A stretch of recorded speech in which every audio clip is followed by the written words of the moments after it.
Friends, మీరు మా ఛానల్ను మొట్టమొదటిసారి చూస్తున్నట్లయితే సబ్స్క్రైబ్ చేసుకోవడం మర్చిపోకండి. తెలుగు ఇండస్ట్రీలో అడుగుపెట్టిన ప్రభాస్ ఒక మోస్తరుగా సినిమాలు చేస్తున్న సమయంలో రాజమౌళి డైరెక్షన్లో వచ్చిన ఛత్రపతి సినిమా సూపర్ సక్సెస్ అయి ఇండస్ట్రీ హిట్గా నిలిచింది. రాజమౌళి డైరెక్షన్లో వచ్చిన బాహుబలి 1, 2 సిరీస్ పాన్ ఇండియా రేంజ్లో విడుదలై ప్రపంచం మొత్తం ఇండియా వైపు చూసేలా చేశాడు రాజమౌళి.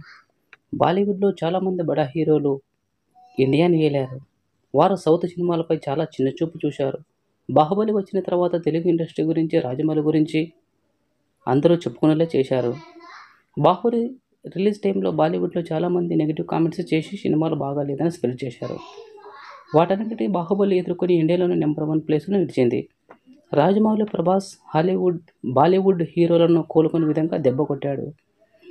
షారుఖ్ ఖాన్ జవాన్ మూవీ మంచి కలెక్షన్లు వచ్చాయని విర్రవీగారు. కానీ ప్రశాంత్ నీల్ దర్శకత్వంలో వచ్చిన సాలార్ మూవీ వాటన్నింటినీ చెరిపేసింది. షారుఖ్ ఖాన్ రీసెంట్ మూవీ డంకీ అసలు నిలబడలేకపోయింది. సాలార్ మొదటి రోజు 178 కోట్లు, రెండవ రోజు 117 కోట్లు, మూడవ రోజు 100 కోట్లు, నాలుగవ రోజు 75 కోట్లు, ఐదవ రోజు 55 కోట్లు గ్రాసున రాబట్టి సినిమా బ్లాక్ బస్టర్గా నిలిచింది. టోటల్గా 5 రోజులకు 525.7 కోట్లు రాబట్టింది. బాలీవుడ్ హీరోలను భూలోకానికి తొక్కేశాడు మన డార్లింగ్ ప్రభాస్.